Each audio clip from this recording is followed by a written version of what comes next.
Welcome, everybody. This is Derek. I'm joined by Rich on this week's Sixers Beat, a part of the CLNS Media Network. We welcome Rich back from the West Coast. Went on the Sixers 4-game road trip where they went 2-2 out there in sunny California. Meanwhile, we were in the negative temperatures. Of course, you come back and now we're in nearly 60 degrees. So you have had you picked a good road trip, Rich. Congratulations. Welcome back. Thank you, man. I did pick a good road trip. It was I'm calling it now, by the way. I'm going on the California trip next year. Fair. Just an FYI.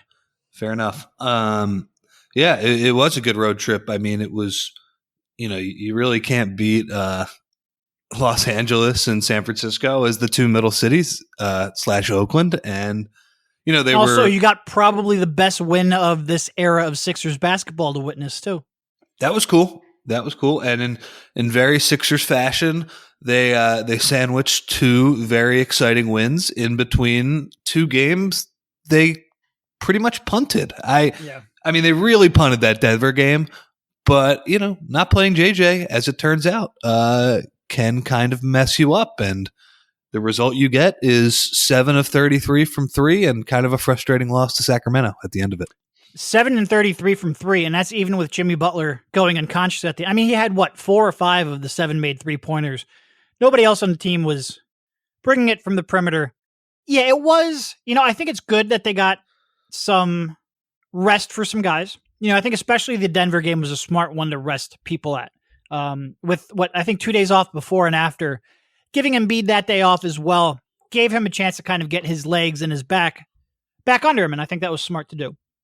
And that's kind of what makes this 8-game. They're 2/3 of the way through this 12-game stretch. They have they have 4 Toronto games left. Yep. Yeah, Toronto, Denver, Boston, and the Lakers. Not necessarily in that order. The first Toronto and Denver, and then I think it might be Lakers, Boston. But they have 4 games left of this 12-game stretch. 5-3 so far. And I think at the beginning, a lot of us would have looked at it and said, a 5-7 trip would have been not a success, but it wouldn't have been a catastrophe. So they're 5-3. They have 4 games in hand. You hope they can come back and really build momentum and finish it out. But to do that, first of all, just to do that and to go into Oracle and win that game. Yeah, they don't have Klay Thompson, but they had everybody else. They only had 3 Hall of Famers healthy for that game. To go in there and snap their 11-game winning streak, that was huge. But to be 5-3 when you've got, Jimmy Butler's missed 3 of these 8 games. Joel Embiid's missed a game. Wilson Chandler has missed 2 games and now will miss considerably more. JJ Redick has missed a game. I mean, Shake Milton has missed 6 games, and yet they've been able to power through that. And I'm glad. I was worried somebody was going to take that seriously. But they've been able to power through that, play good basketball, keep their, I think it was Joel Embiid who said, this will define their season. And if they can even just go 2-2 over the next 4, end up with a 7-5 trip here, that would be that would set them up well, because I think for as much as we talked about this being such a brutal stretch, and it really, I mean, people are saying like they're doing the, mixed case brutal schedule like it wasn't a brutal schedule. No, it is. No, it's a brutal schedule. You give them credit for doing what they've done. But I think we lost after that. The Sixers schedule really isn't that tough. They get back to a pretty easy benefit of being in the Eastern Conference, but they get back to a pretty easy schedule where they can really compete. And if they can get through the 7-5, I mean, that would be just an incredible run. And quite frankly, they could do even more than that.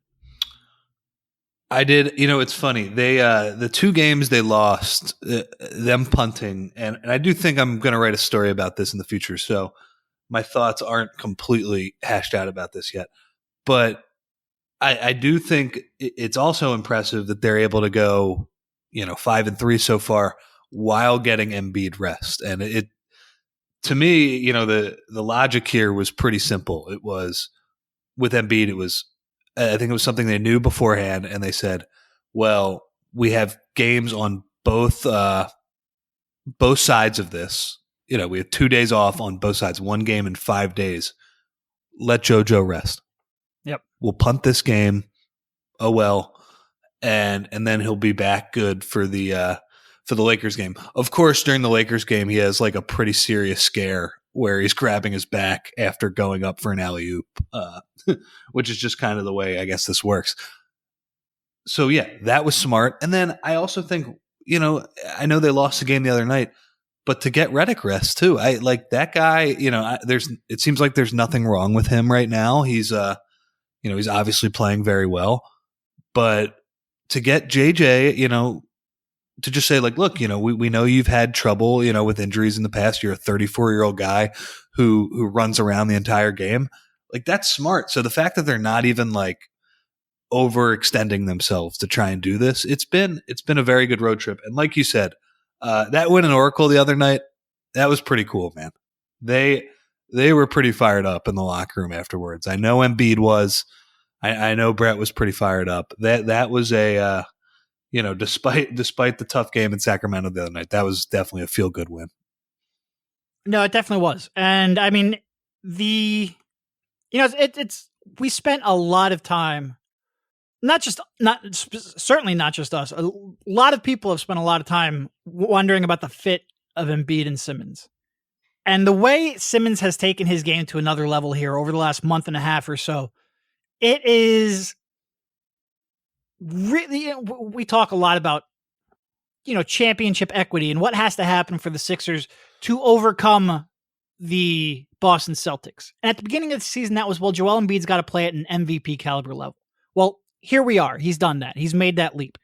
The second step is Ben Simmons has to really reach his, I'm not going to say reach his potential because he does need that jump shot to reach his maximum potential, but he has to more consistently impact the game in all facets, in transition, on defensively, in the half court.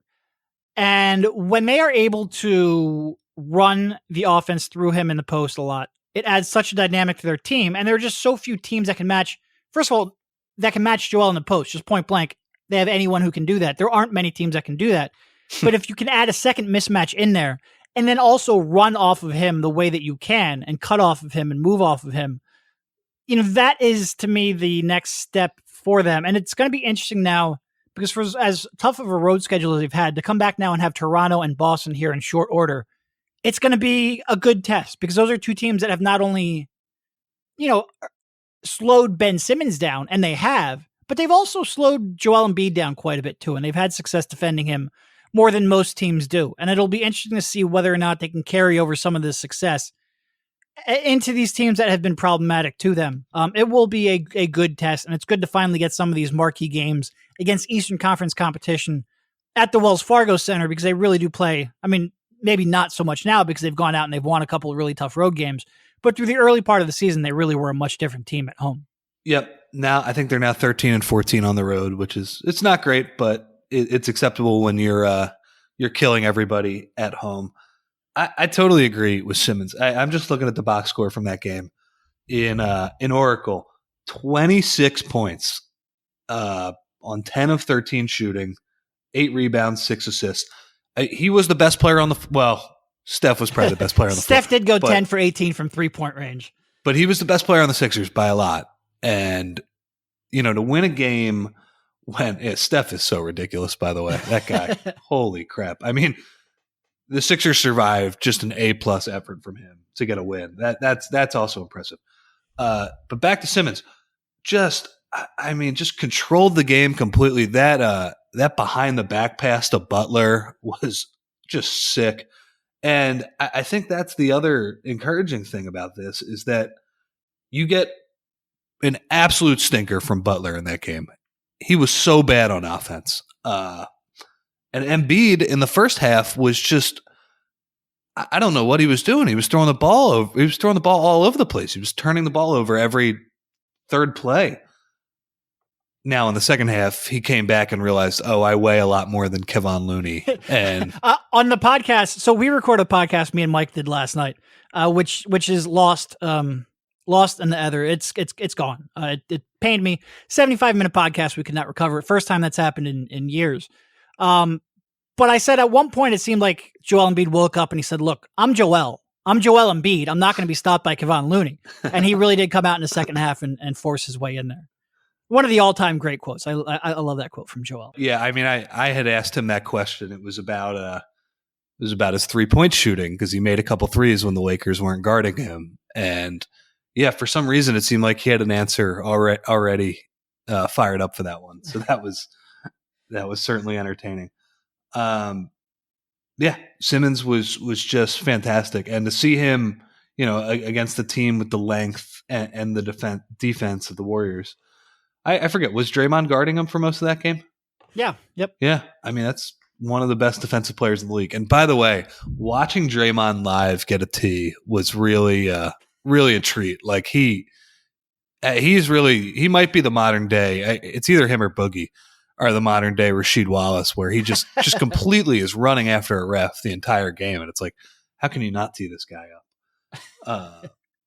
Yeah, so that was, I mean, what a great win for them, and yeah, it's like you said, they're back home now. I kind of think, Embiid was pretty disappointed after the Sacramento game the other night, and he wasn't in the I'm Joel Embiid mood. He was kind of just bummed that they lost that game. He said, he was like, I hope the Raptors are 100%. He's like, they kill us every time we play them, and we need to beat them at full strength. So hopefully that's the case. I know the Raptors, they're not playing on a back-to-back or anything, so we missed out on Kawhi last time. But yeah, it'll be good to see them play these Eastern juggernauts at home, because they really haven't done that yet this year. And then we got the old little trade deadline this week. Yeah, so I just looked up. Ben Simmons scored 14 points on 4 for 5 shooting with 7 made free throws, while Draymond Green was a primary defender. So yeah, there was a lot of success against what is one of the best defenders, and really the unbelievable type of player, defense too, by the way. Oh, he was. I mean, that was. I remember in the third quarter, I tweeted out like, "Man, Ben Simmons really taking over this game defensively." And then I looked down, he had like damn near a triple double, and I was like, "Oh yeah, well he's taking over the game in all facets too." But that was a lot of success against a player who typically frustrates him, and he certainly looks a lot more aggressive. He looks like he is seeking out opportunities in the half court more. He's moving better off the ball, which I think is really key, because there is a physicality to his game that he doesn't always make the most of. And if he does, I mean, we forget a lot of times that Joel Embiid's still 24 years old. Ben Simmons is 22. Like, who they are now and who they will be in 3 to 4 years is completely different, and how they fit will be different. And it's an evolution. And I feel like Ben has taken that next step. It is good to see. It makes them very difficult, because if they do, I think Ben Simmons has got top 10 player in the league upside, even if he doesn't get a real reliable jump shot. And if you have 2 top 10 players, history says you can build a sustainable contender for sure. So a couple things on those two. It seemed like on the road trip, a lot, it was either the questions Brett was getting or even just his answers to questions that weren't always about this. He was emphasizing that he thinks Ben and Joe are starting to recognize, each other, and starting to recognize their importance and get along, and they're sort of playing together. I will say, like, in the locker room after the game, those two are joking after they beat Golden State, and that's good to see. But my question to you is, do you think that they are, there's this idea now that they're starting to understand each other on the court a little better? Are you seeing that? A little bit. I think it's probably more that Ben is probably starting to understand himself a little bit more, and where he can impact the game, and he can impact the game in a half court. I'm not sure it's necessarily like the two of them together, because I think a lot of it was just Ben needed to realize where he has his mismatches and where to be aggressive. I think that's probably something that evolves slowly over time, but I would say it's mostly Ben making that leap. Yeah, I agree too. They're also not going to be as good as they are. You're not going to run spread pick and roll with those two guys the entire game. It's not like the level of 2-man game between them. Like, they could do it. They've ran some of those snug pick and rolls recently and had success doing so. But yeah, their games are not always going to be in the same action.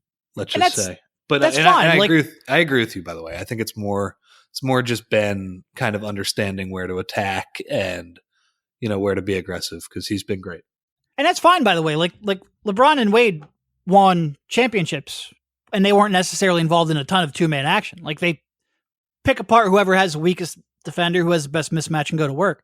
You can win like that, and I think Part of that is Ben learning when to attack. Part of that is Joel being okay. Like, look, I might have to be a 3-point shooter and a floor spacer on this possession. I'm still going to get my touches. I'm still going to have a 30+% usage rate. I'm still going to, get my post ups, get my trips to the line. But this is what's best for the team. And I think we're seeing that balance better, which is good. I think this is off topic, but one of the funniest things I saw on the road trip, in Philadelphia, we get a decent amount of celebrities who sit courtside now, right? We, the Michael Rubin row. There's always some people. I think my favorite thing though is at the Staples Center, the media kind of sits similar to where we sit in Philly, in the corner behind one of the baskets. Pretty good seat. My favorite thing I saw was Leonardo DiCaprio was there, and he was wearing a hoodie, sunglasses, and a hat. So very, trying to be very disguised and everything. As soon as the Sixers put that game away, he gets up from his courtside seat, with his full disguise on. And I think I tapped Brian Seltzer and was like, well, that's Leo, man. That's crazy. And my favorite thing was he tried to walk up the steps to the main concourse. Like, I think most of the other celebs had kind of like a back door on the floor where they could have gotten out.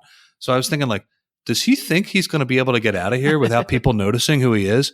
And then he goes up 2 steps, and then 800 people go, Leo! And he had to run to get out of there. I enjoyed that very much. Not the most veteran move in the world. No, as somebody who I'm sure has been to a bunch of those games. But yeah, I mean, like I said, we see a lot of famous people around in Philly. I was like, that might be the one. When I saw him, I was like, okay, that's a step up. That's pretty cool. He is a step up over Kevin Hart. Yes. Who was also out there, I believe, right? Yeah. He's watching basketball. Watching him stand next to Embiid is pretty funny. Yes. He was in the locker room a lot in the playoff run last year, and I had that exact same takeaway. I'm sure he did too. Anyway, we're a little bit off track here. So let's see, where do we want to go next? I guess I don't really. Okay, so going to do a lot of around the league stuff. The trade deadline's coming up. A big trade has just happened. Not just happened, a couple days ago now. But before we get into that, they've experimented a little bit. First Landry Shamet at the point, then Jimmy Butler at the point. I guess, what are your thoughts on how that has looked and whether or not that's the right move going forward? Because I don't really want to get too deep into some of the rotation issues, because there's only really one more game left where that should be a factor. Like, the rotations could change very dramatically after the Toronto game. But overall, your thoughts on how Butler has looked at the point and what that means going forward. First off, Landry Shamet, that chase down block, 4-point play combination. I don't think anybody in the we're talking Hall of Famers might not have a better sequence than that in their career. That was awesome. I told him that after the game too. I was like, did you realize you kind of look like LeBron chasing down Iggy? Yeah. He was like, yeah, I got to let people know I can jump a little bit. Quinn Cook, not exactly Iggy in the open court, but what are you going to do? So yeah, he got a little bit of run in the Denver game, which honestly, you kind of throw that one away. That one didn't really matter. The Jimmy stuff was interesting because it seemed like they really were just running spread pick and roll for him, and they basically had 4 shooters around him and Joel. And I don't think that's why they won the Lakers game, but it was interesting for sure. It's certainly a different offense than what the Sixers run. I don't know if it's the best use of JJ's skill set to have him standing in the corner. You kind of want his movement. You notice the other 3 off-ball guys are kind of stagnant, but it also creates some issues in the rotation because I think it was JJ and Ben were in there, and that was when the Lakers went on that 18-0 run, which was pretty ridiculous to win a game in which you give up I think they won by like 15 or 16. To win a game comfortably in which you give up an 18-0 run is pretty funny. I think what you're kind of asking, I'm not sure, is what should they do with TJ? And I got to be honest, man. Like, I love TJ.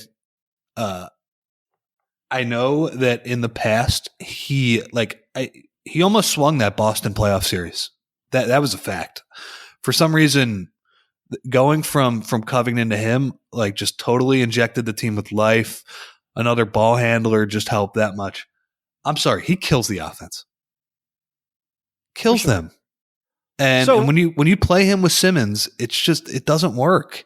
So basically my thing is, if you're committed to giving Butler some point guard minutes, and I thought that looked, worthwhile enough to keep trying, then it becomes really hard to find minutes for him if you're pairing Jimmy and Joel up like that. Yeah. So we're basically talking about a 2-game stretch against the Lakers, against the Warriors, where they ran some Jimmy at the point. We're talking about a total of like 15 minutes, which is pretty irrelevant in the grand scheme of things, but it was about a quarter of Butler's minutes during those 2 games. So it's relevant if it is a status quo going forward. And it wasn't against the Kings because they had, Redick and Chandler out, and your rotations completely changed after that. Then you have to play TJ. Right. So what was interesting, TJ's minutes went down from about 25 to 19, which you would expect. But his minutes alongside Ben Simmons actually went up. So in the 28 games prior to that, he had played 12 and a half minutes per game with Ben. In those 2 games, he was playing 14 and a half minutes per game with Ben. And that's just too much. 12 and a half is way too much TJ and Ben together. 14 and a half is going in the wrong direction.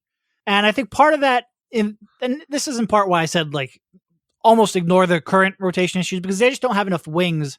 If you're going to say, okay, well, Jimmy's going to be on the court without a point guard, that means you have to surround that with 3 other wing players. You don't have enough wing minutes to then go in and fill in the rest of those minutes without some lineups that you would like to avoid. And that's where hopefully, like, maybe you get a trade for Garrett Temple. Maybe you sign Wes Matthews on the buyout market and they can correct some of that.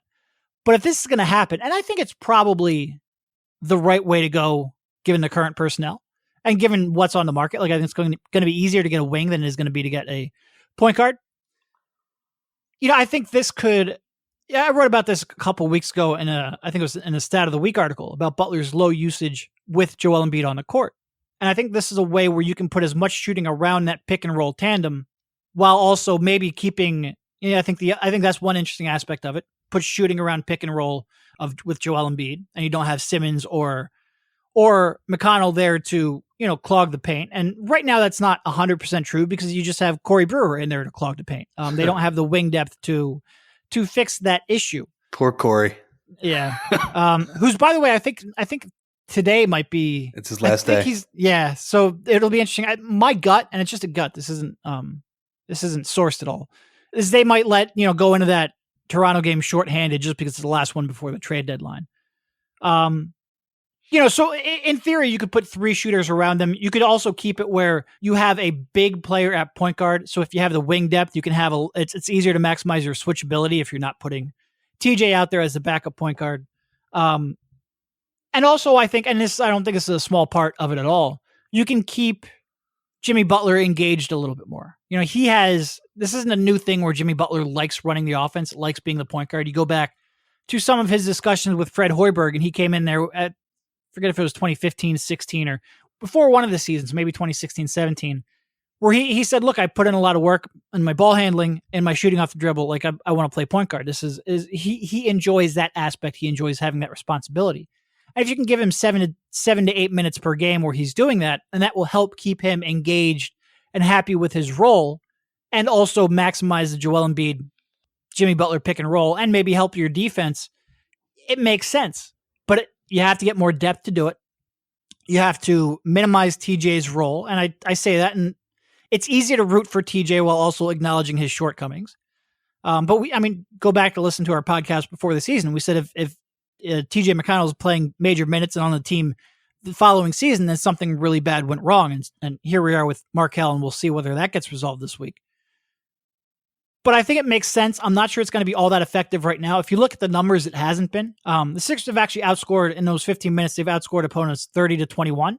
It's mostly because their defense has been really good, and also the other team has missed shots. I think they're shooting 0% from 3-point range, which probably isn't going to keep going. Part of the offensive problem is that Joel Embiid has been a turnover machine, but also Jimmy Butler, he just hasn't looked aggressive yet. And if I'm sitting here saying, like, this is how you maximize Jimmy Butler, Joel Embiid pick and roll, well, in those 15 minutes, he's 0 for 4 from the field. You need more attempts. You need more aggressiveness. And he just hasn't really created space off the pick and roll like you would expect. And that's not really Jimmy Butler's game. Like he's not a speed demon coming off the pick and roll. He doesn't come flying off that corner. He's not a, he can pull up and shoot, but he's not that kind of guy that you have to defend 24 feet from the hoop and you're scared that he'll pull up. Like has such good strength and body control and touch that he can find sort of those crevices and get into the paint. And he hasn't been as aggressive as I think you would ideally want. And I wonder if part of that's just coming back from the wrist.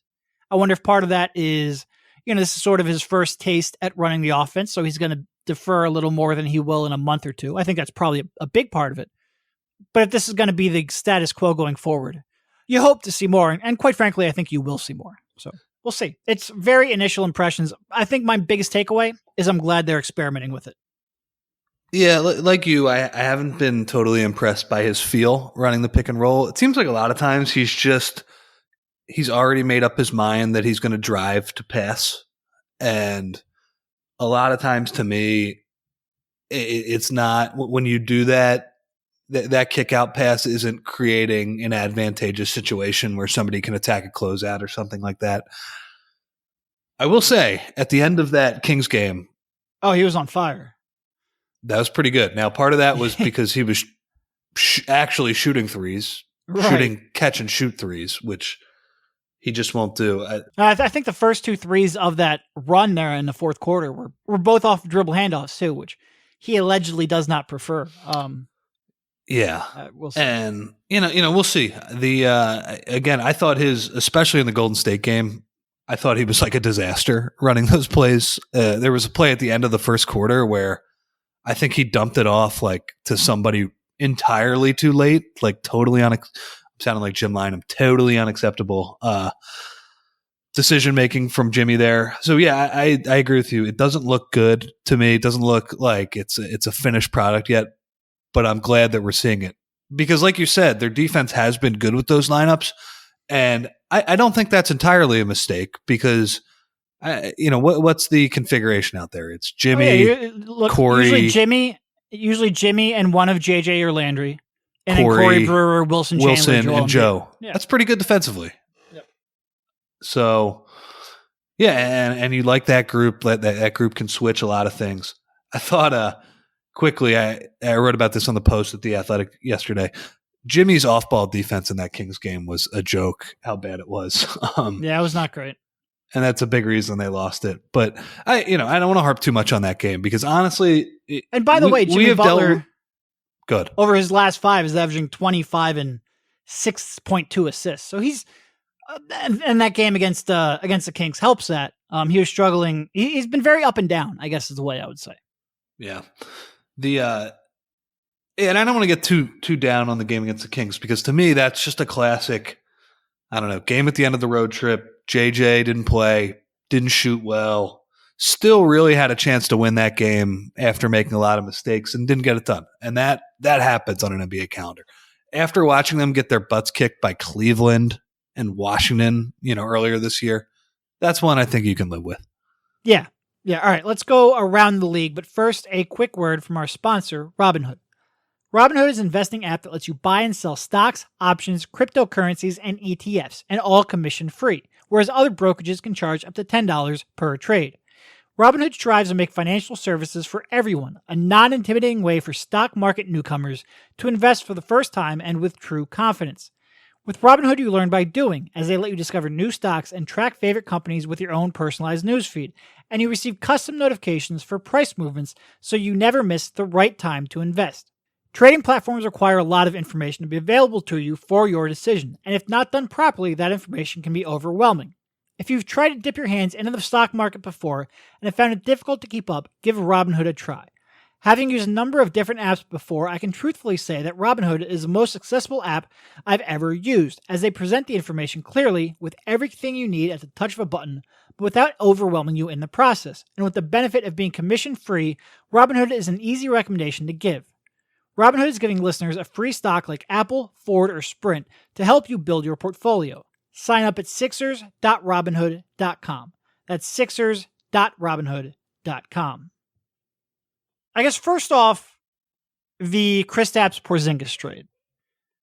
And I think part of it is that when the news first broke, it was, you know, obviously you knew about the cap ramifications and getting off the contracts that they did. And that's still the most important factor of this deal. But it went from Dennis Smith and a first round pick to Dennis Smith and 2 first round picks. And also, oh, by the way, that 1 pick is unprotected in 2021. And then you started hearing about Porzingis allegedly, suggesting that he might take the qualifying offer next year, which I still don't buy. Nobody has ever turned down the amount of money he would be turning down to take the qualifying offer. And coming off of a year and a half where he wasn't playing, I would have called his bluff on that. But it made a lot more sense what the Knicks did. And now I look at it, and for a player, they were in a tough spot, I think. And for a player who didn't really want to be there, who would have been a restricted free agent if he didn't take the qualifying offer, and an unrestricted the following year if he did, they were in that tough spot where it's like, well, are you comfortable paying him that contract? And are you comfortable letting him walk for nothing? And neither of those were necessarily great. So the more I thought about it, the more I came around on it from the Knicks perspective. It sort of sucks that if you're a Knicks fan, which I'm not, but it sort of sucks that your years of organizational incompetence, cost you a franchise player. But given the situation they were in, I mean, that Tim Hardaway Jr. contract existed. It was always going to exist. I do think they will be a better draw in free agency with 2 max slots than it would have been with Porzingis and 1 max slot. I think that kind of the ability to play GM appeals to people like Kevin Durant. And I think this is a big free agency for them because if you look at 2020 free agency, it's not nearly as strong. It's not nearly as deep. It doesn't have the high-end talent. So I think they need to maximize their odds this summer. It will be interesting to see how that impacts how successful they are. I do think some people are, they saw what happened in LA with LeBron, and I think that's a little more repeatable. And I don't think, Steve Mills is Magic Johnson. I don't think, I think LeBron with, I don't think James Dolan is Jeannie Buss. No. And I think LeBron with his interests outside of basketball and LA with what it can offer outside of basketball is pretty unique. And I think it takes someone, you're talking about a star going to a blank canvas team. I think it takes a player that's pretty unique and pretty comfortable in his position in the league to do that. And LeBron might be a unique situation there, but I give them credit for going for the home run, and they got some draft picks which helped mitigate that risk. The interesting thing to me is how this impacts the Sixers. And the immediate impact is that players like DeAndre Jordan and Wes Matthews will be on the buyout market. And I think it's much more likely they get bought out than traded because you can't aggregate their salary. They're both big salary players. The Knicks don't want to take anyone back that will extend beyond this season. So I think it's most likely they get bought out. And I think the Sixers should be at the top of Wes Matthews' list. And I think Wes Matthews should be at the top of the Sixers list. So I think that's a very natural pairing. I think the Sixers have a lot of minutes and a lot of money to offer someone like that. But you start looking beyond that, and I promise this won't be a 20-minute monologue about the New York Knicks, is how that impacts the Sixers' cap money. And, now you're looking at it, New York with 2 max slots is more of a threat than New York with 1 max slot and Dallas with 1 max slot. Like that is, there's more, the Sixers will have more competition in free agency. You can make an easy case why a free agent should choose you over the Dallas Mavericks. It's a tougher sell why the free agent should choose you over the New York Knicks with Kevin Durant, if that ends up becoming true. So I think it devalues the Sixers cap space a little bit. And you look at where the Sixers stand now, you've got New York with 2 max slots, Brooklyn with 2 max slots, the Lakers with a max slot, and the Clippers with, I forget if they have 1 or 2 max slots available, at least 1 max slot available. And there's a lot of competition out there for these free agents. It's a deep class, but there's a lot of competition with a lot of what you would call a glamour destination. And I think that does devalue the Sixers cap space a little bit. And it'll be interesting to see whether or not that changes how they act here in the coming days leading up to free agency, and also how they act in the summer when they have to use this money. So are you saying that they might want to acquire some money, some future money if it helps them more this year?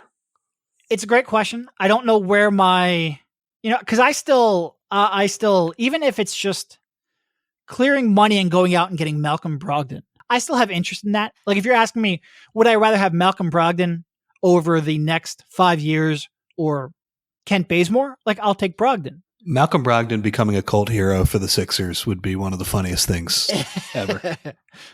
Well, Spike would have a chance to boo him this time since he wasn't playing the last time they bust out there or flew out there. It's an interesting dilemma. Like, clearly for the Klay Thompsons and the that level of a free agent, Kevin Durant, you're not Kawhi Leonard. Like, that's where I think the New York and LA is going to be really tricky. Like, I don't think the Sixers, I'd love to be wrong, but I don't think the Sixers are going to be in position for those guys. But would you take a Kent Bazemore instead of having a chance at Tobias Harris or Malcolm Brogdon or Chris Middleton? And what are your chances at those three guys? That's a great question. That's a fascinating question. And that's one the Sixers have to answer very quickly. But it's like you said, you mentioned all of the max cap slots that are available. There's going to be a ton of competition for those guys too. I also wonder if Chris Middleton's going to go anywhere. I feel like the Bucks, having a wildly successful year, are just going to max him out because they really don't have a choice. Besides that, we'll see what happens there. As far as the Knicks are concerned with that trade, to me, it just seems like they're paying for their past sins of oh boy, are they giving Hardaway and Lee too many years. Just can't have that. No, and that's part of the dangerous waters of Sixers. Not the same. And that's part of, we talk a lot about, do Ben Simmons and Joel Embiid get along?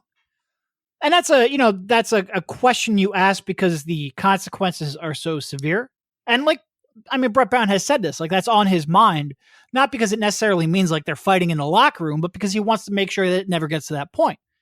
But I'd much rather have that conversation than the, are we wasting a franchise player's prime? Or at least, are we disenfranchising a franchise player? Because he is not having a young player forcing his way off of a team on his rookie contract. That's very rare. And you have to really screw up in a lot of different ways to get to this point.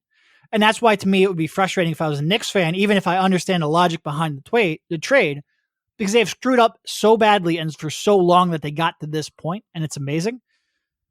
It's more logical from this point, but why are you at this point? Right.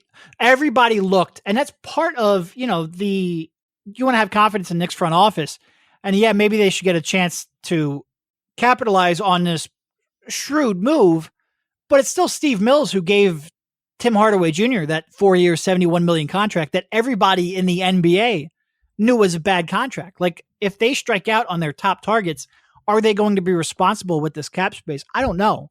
But it also shows that the Sixers, especially as it becomes more competitive with that cap space, they really have to be smart with the decisions they make, because it's real easy to talk yourself into, well, look, here's this marginal role player.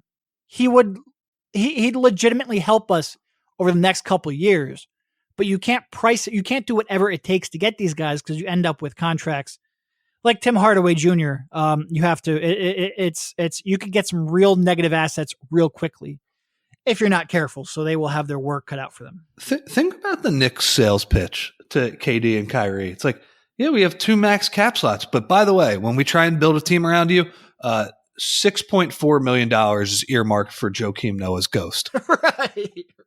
For the next 3 fucking years. Are you kidding? Oh, they're so bad. Yeah, they are. Oh my God. Although and again, this is turning into Rumorville, but it wouldn't be terrible if Kyrie wasn't on the Celtics anymore for the Sixers. I don't think that's wrong to say. No, and this is where the Sixers, because they're locked in with Joel Embiid for the next 4 years, because they got restricted rights on Ben Simmons, unless you really screw this up, he should be with the team for the next 6 years. And to have that core in place with 2 players who, one is already top 10, one of them should be in the top 10, you think can get in there relatively easily. To have a core with 2 top 10 players in place, a little anarchy in the league isn't the worst thing in the world, especially when one of them's, the 2 rumored players, one's coming from the best sustained success in the salary cap era of the NBA, like just like a true juggernaut. The other is coming from your main rival. Like a little anarchy when you have your core in place like that. Yeah, it's going to devalue your cap space. But if there's one team that can withstand that, I think it's the Sixers and the future they have set up because of the high star level talent they have locked in for a long time. So, yeah, not the worst thing in the world. As a quick aside, too, I thought it was interesting the other night after the game. Brett said, I think that when we don't boast a team fully of health, we're vulnerable. And that's the depth issue we speak of from time to time. And he said, he was asked, are you looking forward to getting home? And he said, I look forward to health more than home.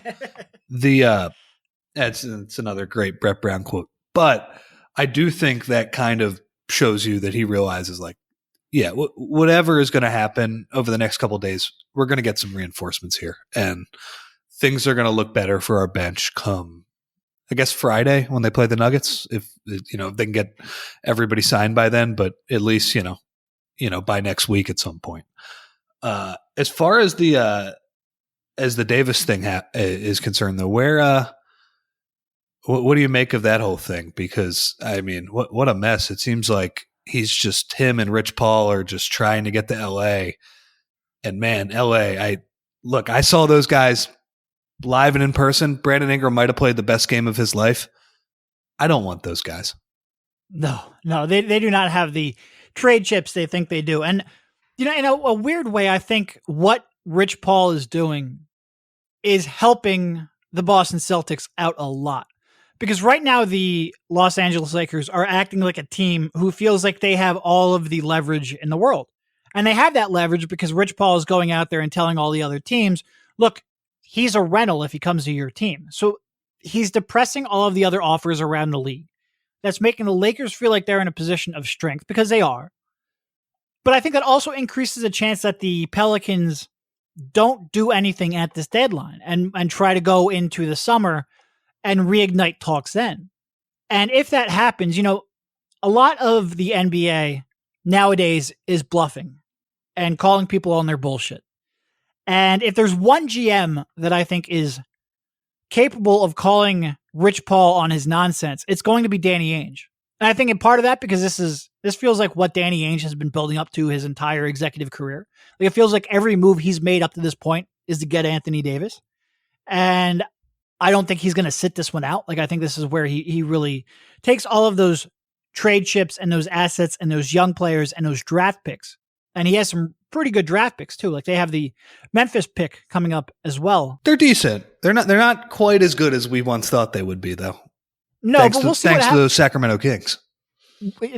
Thanks to the Kings, but also the Memphis pick, if they trade Conley and Gasol, could end up being pretty good. Yeah. But I don't think he's going to sit this one out.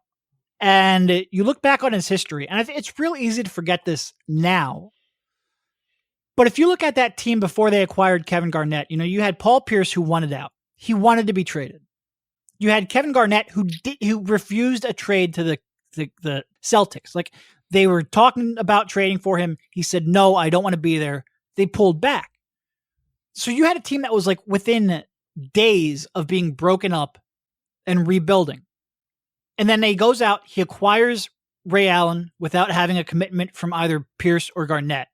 He then acquires Garnett, who will now accept that trade, and everything flips. I think we look at some of these preferences, these demands coming from agents and athletes, and I think we look at them as being set in stone. And a lot of times one domino falls and everything changes.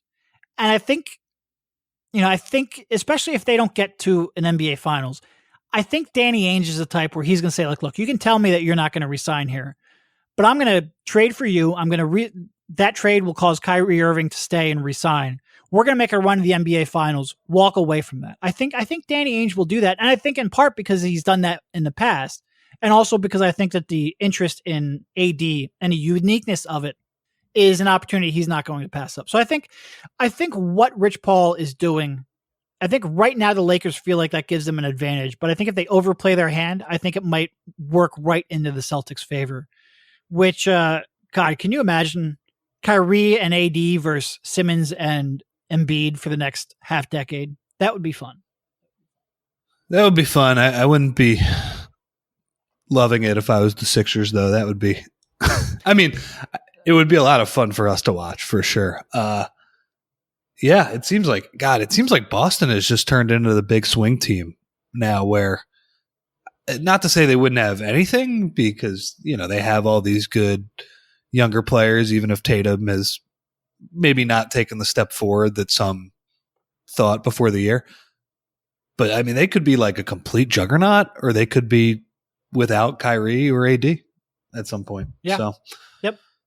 They're it was. I'll say this: a lot of people were kind of talking up how much the NBA was dominating the headlines on Super Bowl week, and I think, to be clear, a lot of people watch the Super Bowl. Right. Even if the storylines aren't that interesting, I'm sure the NBA would take the Super Bowl's television ratings in a heartbeat. So, like, I don't want to make it like a please like my sport type of thing, but it really was such a crazy week for the NBA. It just felt like there was a new trade or rumor, or Anthony Davis comparing his son to Isaiah Thomas for some reason every few minutes. It was great. Bravo. Hope this week is just as much fun. All right, first of all, we just have a tweet from Woj where beyond the Lakers and the Knicks, the Pelicans have been made aware of a handful of teams that Anthony Davis would be willing to sign long-term with upon a trade. League sources tell ESPN Boston isn't included in that list. He would sign with some teams, but Boston's not one of them. Well, what are the teams? Well, we're not saying. Yeah, I mean, that's true too. But it also, you wonder if whether or not they realize that depressed the market so far where AD is going to end up spending the rest of the season in New Orleans, where he doesn't want to be and where they don't want him anymore. So maybe that's that. Yeah, we'll see. By the way, that's a little bit of a problem. I mean, which part? As a league, I understand the level of interest in trades and everything is awesome. I'm all for players, taking matters into their own hands and taking their own lives and careers into their own hands. If AD sits out the whole rest of the year, that's not great. Because that's not great. Just because he demanded a trade and they want to tank, that's not awesome. And I tend to fall on the side of players a lot in these. Like, they have so little control over where they play. First of all, AD's underpaid, which sounds ridiculous, but it's true. And they have so little control over where they play, where they're drafted to, where they're traded to, that I don't begrudge them for taking matters into their own hand, but it is a tough situation for fans to be in, for the team to be in, for AD to be in. And it seems like more and more nowadays, which is partly why the Porzingis thing was so surprising, because it went from like meeting to trade in like 2 hours, and you just don't see that very often anymore. It seems like nowadays it's more like this is going to drag out, and they're going to try to exert every level of control they have over a situation, not to Bryce Harper levels, but long enough where things drag on, and that can get awkward for sure. All right, so done? Real quick, because we have we gotta get going soon. Quick thoughts. We do. We have a thing to be at in 12 minutes. Real quick before we go, though, about the trade deadline. General thoughts, where you see them like to go, what you see them like to prioritize, and if you have any predictions on what that might be. I think they'll prioritize wings in general of some sort, kind of the 3-4 type players, to just increase switchability and hopefully 3-point shooting. I do think they're going to be aggressive. I think they're one of the teams where it makes sense for them to dangle a first round pick for the right player. I think that they, we mentioned this a little bit earlier. On the buyout market, they're probably going to get the best player on the buyout market. If it's, as long as it isn't a point guard or maybe a backup center or somebody.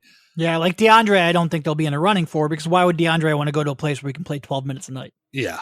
And God, he would be really good. I mean, imagine instead turning the Butler point guard minutes to DeAndre as kind of the role man and getting lobs. That would be awesome. I don't think he would sign here for that, though.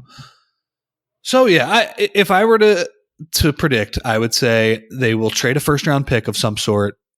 They will add a wing kind of one type of 4-man type of person and one wing. So I don't know. With players, there's a lot. I mean, God, you've mentioned a bunch of them. You mentioned Garrett Temple, Kent Bazemore. I'm not even sure they're going to have to go into the, adding future salary. We'll see about that. But I don't know. For some reason, I'm definitely feeling that Wesley Matthews is going to be the buyout guy. I think they have their full mid-level to offer. They also have more money, which is nice. And as far as somebody they're going to trade for some reason, I think Nikola Mirotic is going to be a Sixer next week. Yeah. That's kind of like my sneaking worry. And look, Mirotic is good. He's a very good version of a player I don't really like. We talk about one position defenders at all. I think with Dario, we kind of talked about a 0.5 position defender. He's like a 0.25 position defender. He really doesn't. You're not, if you're going to put a lineup with him out there and Embiid out there, because they don't like to switch Embiid, and JJ Redick out there, like, you're talking about a lot of stuff you can't switch. And I worry about that in the playoffs. But he is a very good version of that player that they have gravitated towards in the past. They acquired the While you think of the name, though, I do think that he might be more available, like, without giving up a first-round pick. Like, I think if they were going to do that and were to get aggressive, I would think Bazemore would be a logical candidate, or somebody like that, somebody with longer years, somebody who's more of a switch type player, maybe Taurean Prince, maybe. But I mean, they acquired Ersan Ilyasova, who I was thinking of. They acquired Ilyasova twice, 2 different times, and Brett really liked those lineups where he had a stretch 4 alongside of Embiid.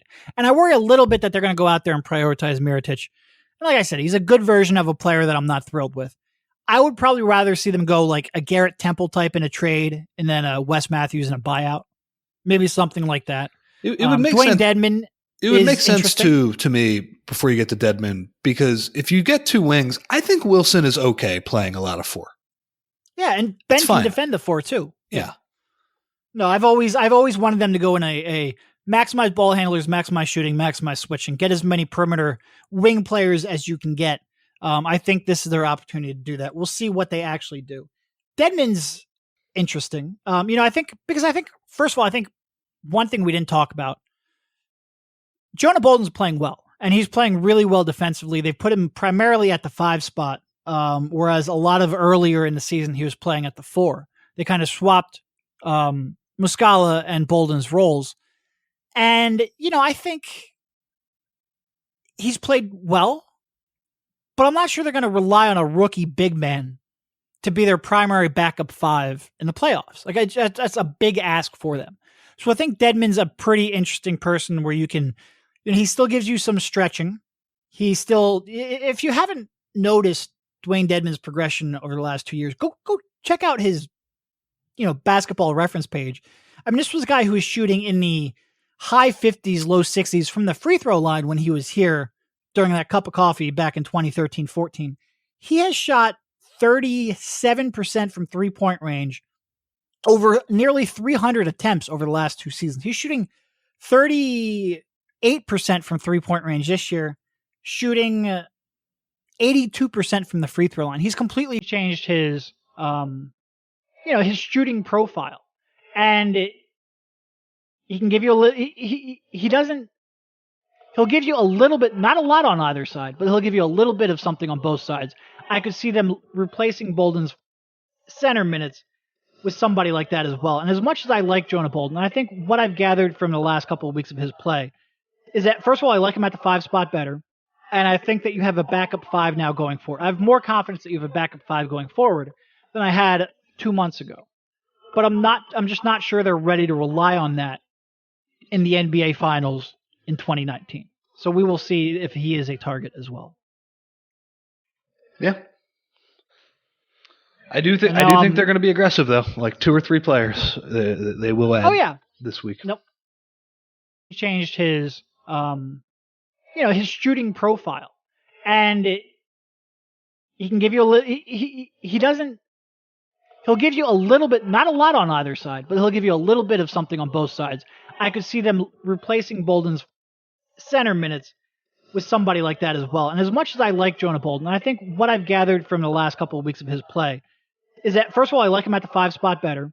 And I think that you have a backup 5 now going forward. I have more confidence that you have a backup 5 going forward than I had 2 months ago. But I'm just not sure they're ready to rely on that in the NBA Finals in 2019. So we will see if